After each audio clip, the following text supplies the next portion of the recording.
Welcome to Storyflix. In this video, we will explain Kimi ni todoke. This movie tells the story of a girl who is misunderstood due to her resemblance to the ghost girl from The Ring. But one day the nicest boy in the class befriends her and everything changed after that. Will she see the world from a different perspective and be accepted by her friends? Will love also appear in her life? Let's find out in Kimi ni todoke. Kimi ni todoke. Kimi ni todoke begins by showing a high school girl named Sadako. Sadako is a very shy girl who always looks down when dealing with other people, so her long flowing hair covers her face. Her classmates have always avoided her because her name, appearance, and manner strongly resemble Sadako, the main character in the 1998 horror film Ring. Because her appearance is similar to the ghost of Sadako, people believe that bad luck will befall that person when someone looks into her eyes for more than 3 seconds. If they accidentally meet or contact Sadako, they choose to apologize immediately so they don't get cursed. Worse, they thought that their bad luck was supposed to be because of Sadako. On her first day of high school, Sadako meets a handsome young man named Shota who gets lost while looking for directions to school. Because he was wearing the same school uniform, Sadako then showed the way to his school. Shota was then called by his friends who were waiting for him. He rushed off and thanked Sadako for helping him. Meanwhile, Sadako seems to be blooming after meeting Shota because it's the first time someone has greeted her in a friendly manner, even helping her pick up the cherry blossom petals tucked in her hair. Unexpectedly, Sadako turns out to be in the same class as Shota, and because of his friendly and kind nature, Shota immediately becomes a popular student in their class. Their homeroom teacher then asks Shota not to be near Sadako because of rumors about the curse. However, Shota doesn't believe the rumors and always tries to befriend Sadako. Shota always greets her and tries to chat with her, helps Sadako when she has trouble, and never avoids her once.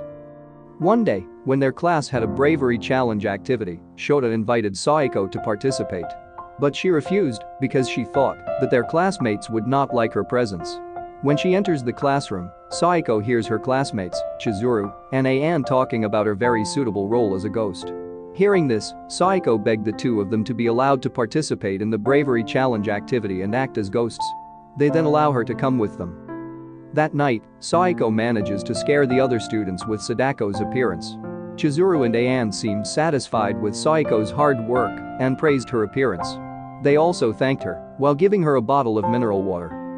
Meanwhile, Shota, who found out that Sadako had actually participated in the bravery challenge, looked surprised but relieved that Sadako was more open to him. They took the time to chat and get to know each other. The next day, Shota, who was declared defeated because he did not complete his challenge, then had to accept the punishment, namely dating Sadako for 1 week.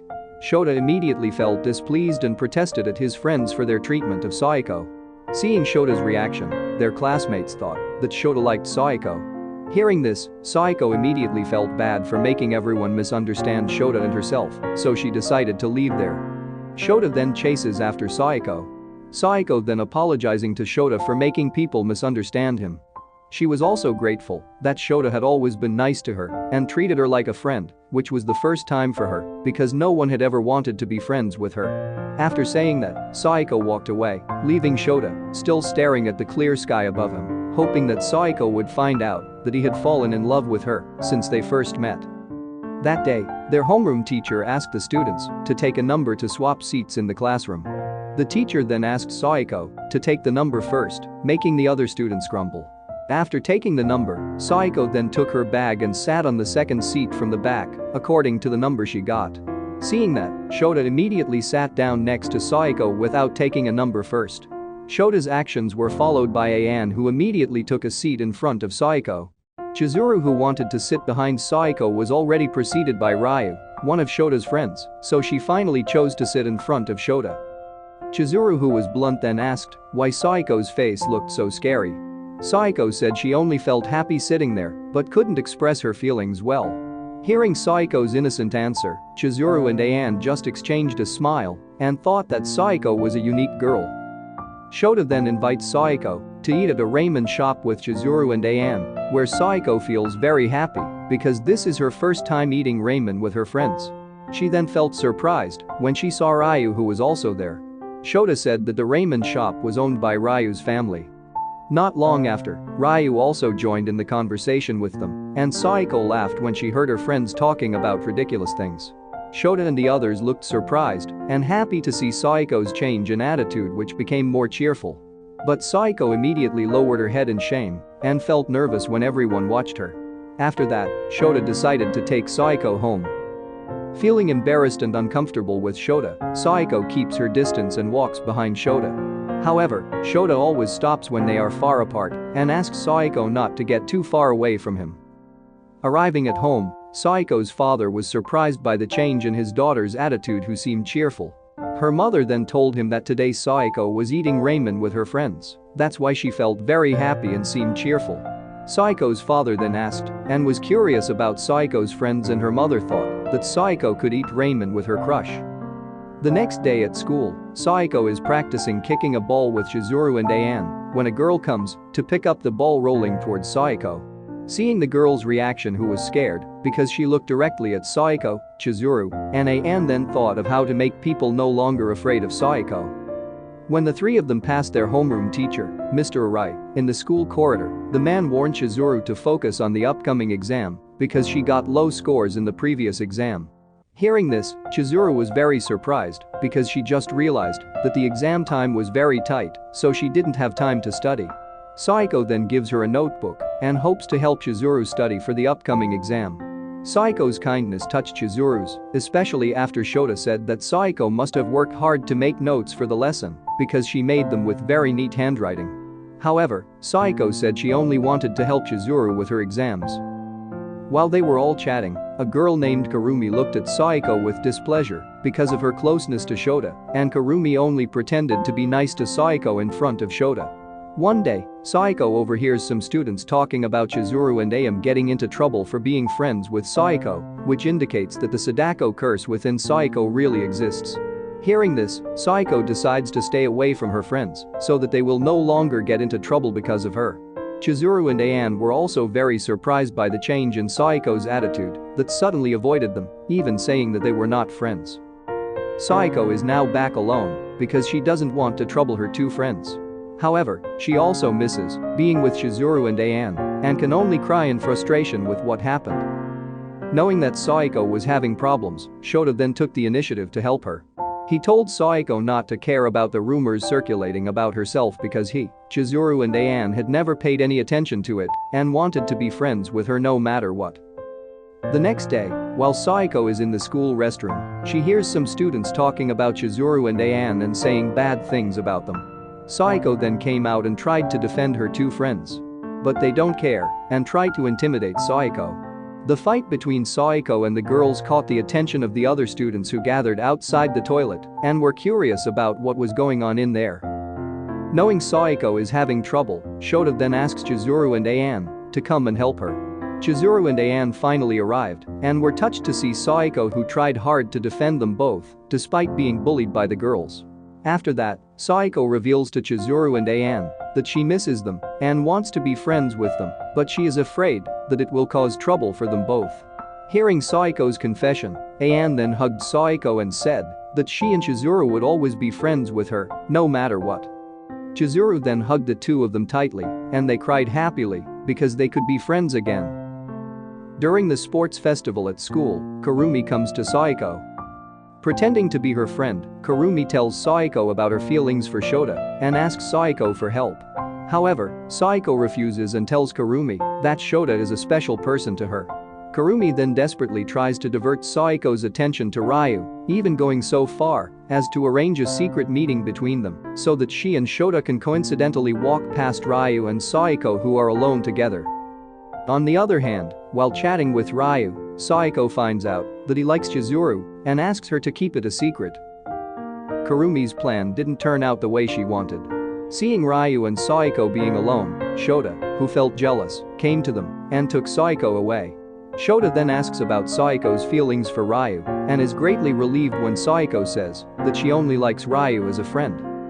On the other hand, Chizuru and Ayan finally learned of Kurumi's rotten intentions to separate Shota and Saiko.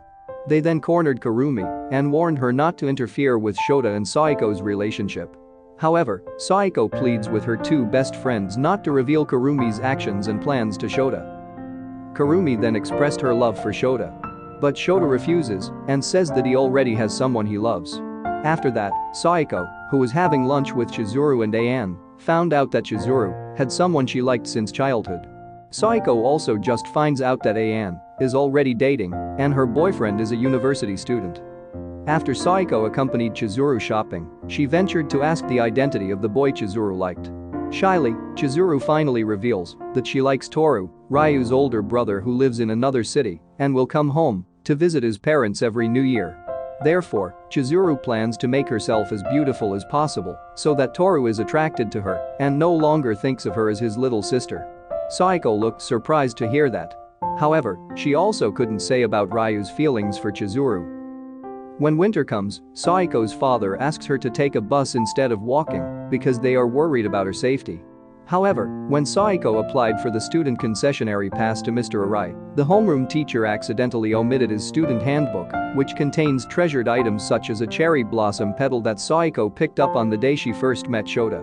Saiko then felt annoyed and sad because her teacher lost her student handbook and casually asked her to write a form to get the new student handbook.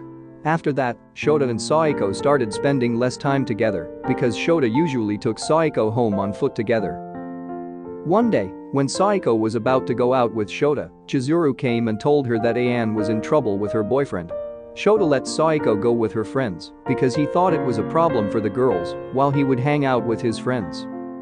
Ayan then told her two friends that she had a big fight with her very jealous boyfriend. After that, they met Toru, Ryu's older brother who had returned to his parents' house before the new year. Chizuru was very happy when she met Toru. But the happiness on her face instantly disappeared when Toru said he was getting married and introduced his future wife to Chizuru. Already feeling hopeless because he didn't get the chance to properly express his love for Saiko, Shota suddenly confesses his love for her and asks her to be his girlfriend while Saiko is waiting for the school bus. Shota then asks if Saiko can date him on Christmas Eve. Unexpectedly, Saiko was speechless and immediately ran into the bus, leaving Shota feeling sad and disappointed. Saiko did not dare to return Shota's feelings because she felt guilty, having lost her treasured item which marked the moment of her first meeting with Shota, which was very memorable for her. To make matters worse, Saiko apparently doesn't show up at the Christmas Eve party she had promised Shota to attend, leaving Shota in a bad mood at the party. Chizuru and Ayan then suggest that Saiko apologize to Shota on New Year's Eve when Shota volunteers at a festival every year. However, Saiko's father's orchestra held a concert that night, leaving her at a loss as to which one to choose. With encouragement from her former rival, Kurumi, Saiko finally decides to meet Shota and apologizes to her father for not seeing his concert. Her father seems to understand and asks her to pursue her love. Meanwhile, Shota, who saw a cherry blossom petal in Saiko's handbook that Mr. Arai gave to him, finally understands Saiko's feelings towards him. Eventually, they meet up just after New Year's Day and properly convey their feelings.